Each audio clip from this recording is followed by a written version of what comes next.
Почитувани гледачи, се враќаме назад во студиото во стандардниот термин резервиран за Дејан Андоновиќ и неговата анализа на вестите од регионот и светот. Дејан, добре дојде во Отворено студио 1. Добре ве најдов.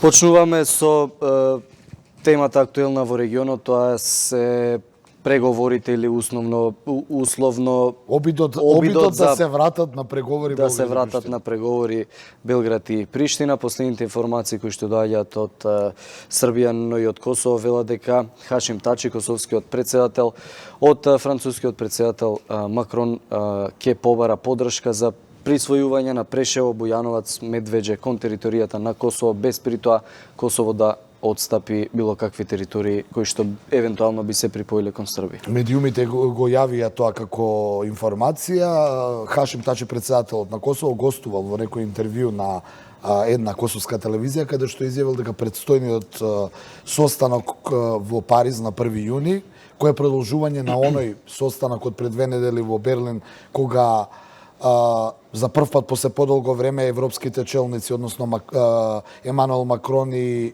Ангела Меркел, се обидоа да го вратат европскиот обид за договор помеѓу Белград и Приштина за решавање на конечниот статус на Косово, кој беше неуспешен, ке потсетам. Во Париз ги продолжуваат тие преговори.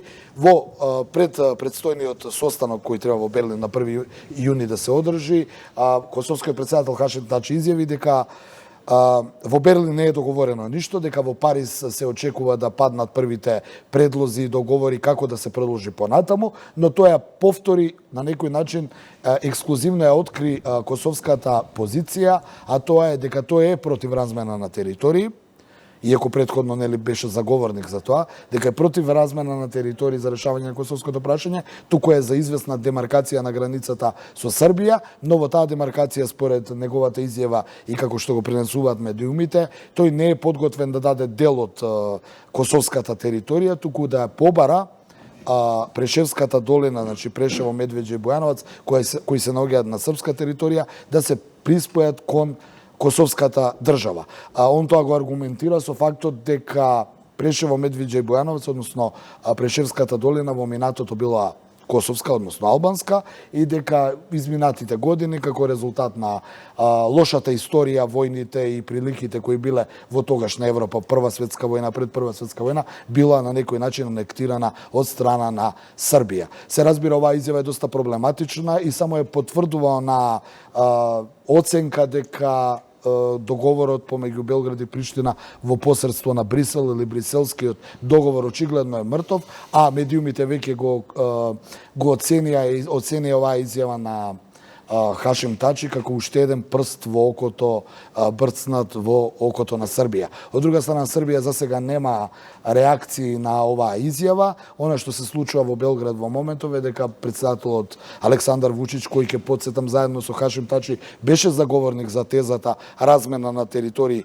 во посредство на Вашингтон, треба да одржи седница наменета за предстојниот состанок во Париз. Меѓутоа, последните информации говорат тамо дека Александар Вучич ќе биде бойкотиран од српската опозиција, односно српската опозиција не му дава поддршка за било какви преговори со Приштина во овој контекст. Сега, кој е контекстот, не знам, ќе видиме што сака српската опозиција, но во секој случај Вучич со овој предлог на Тачи е ставен во една лоша ситуација каде што треба да го одбие преговорот и после повторно Србија да биде крива, а од друга страна повторно ќе кажам ја нема поддршката од опозицијата, па ќе видиме како ќе биде толкувано тоа од меѓународната заедница.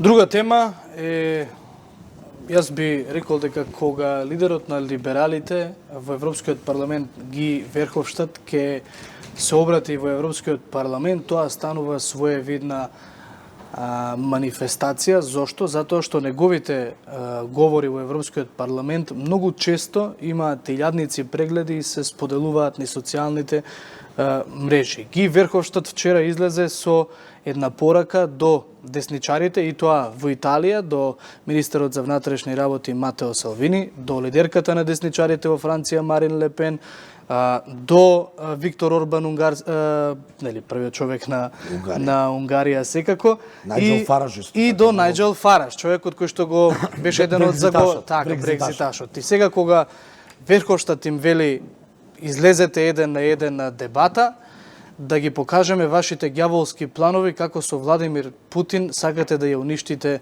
Европската Унија.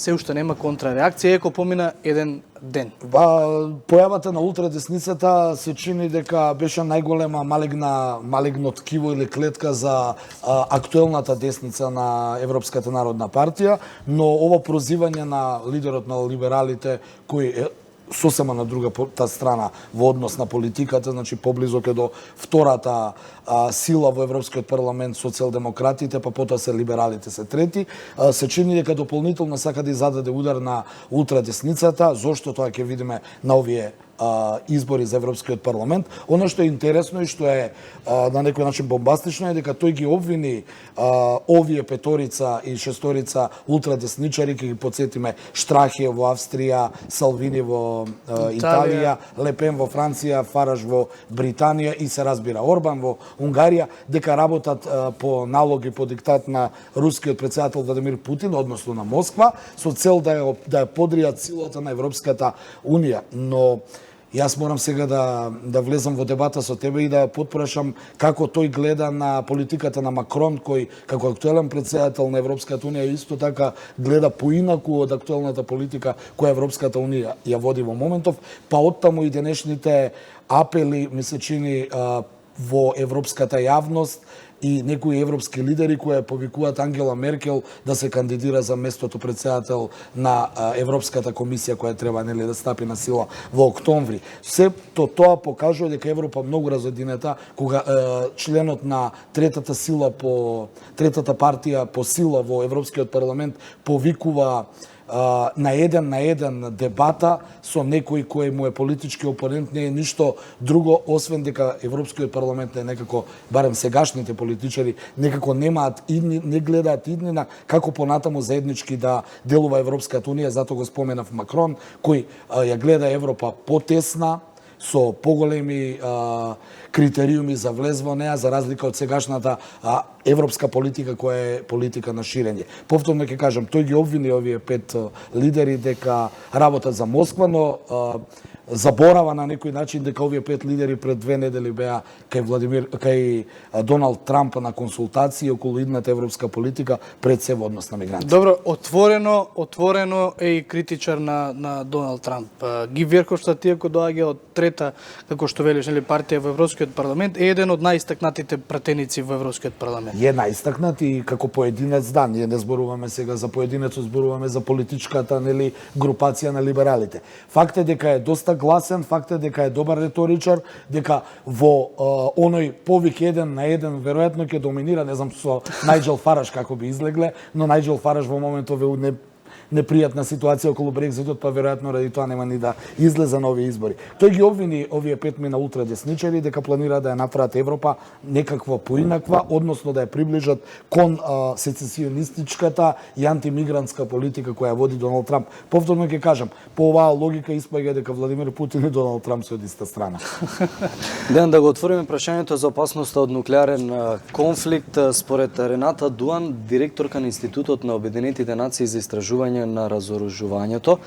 Во овој момент е најголема опасноста од нуклеарен конфликт од Втората светска војна па навака. Па од оваа изјава, неизина или оваа оценка на таа комисија во Обединетите нации се базира врз актуелната состојба која се случува во моментов, а која ние секојдневно ја коментираме. И отворените закани. Да, но и подсетувањето од неизина страна, односно Обединетите нации се покажа дека само во светот може да констатираат, но не и да влијаат. Тоа е мала критика што е упатена кон нив. Таа подсетува дека во договорот за нуклеарно разоружување се повлекува кои сили? Се повлекува Соединетите Американски држави, се повлекува Русија, се повлекува Кина, така да најголемите нуклеарни сили се повлекува од нуклеарниот договор. А кога нема нуклеарен договор, тогаш сите опции се на маса. Јас ќе потсетам дека во светот покрај САД и Русија нуклеарно оружје поседуваат и Британија и Франција, но поседуваат и Индија и Пакистан, се шпекулира дека поседува и Северна Кореја и дека поседува Иран. Значи зборуваме за едни земји кои во претходните нуклеарни договори не беа опфатени. Токму поради тоа Трамп и излезе од овие нуклеарни договори, бидејќи најголемата забелешка е во која тој рече е дека ние сме ограничени русите, но не е ограничена Кина, не е ограничена Пакистан и Индија, па и конечно Северна Кореја и Иран. Ајде ние тројца да направиме кратка пауза, затоа што следува прилог подготвен од дескот на 1TV на оваа тема и се враќаме да дополниме. Уште нешто, нели?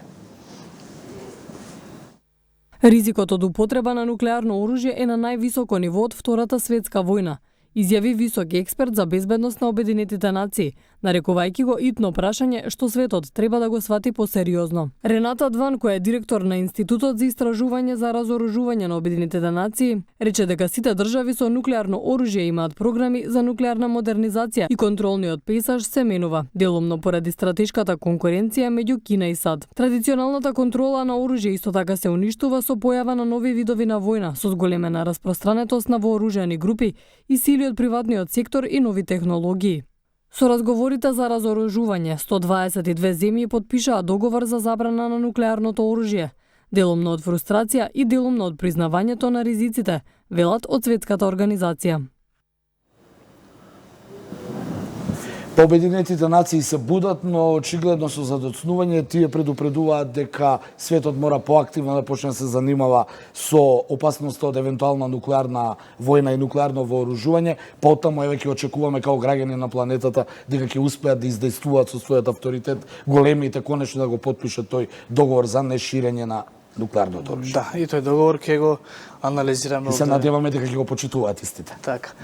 Овде ја завршуваме оваа анализа за случувањата во светот. Останете со 1TV, јас и Антонио се враќаме во 17 часот.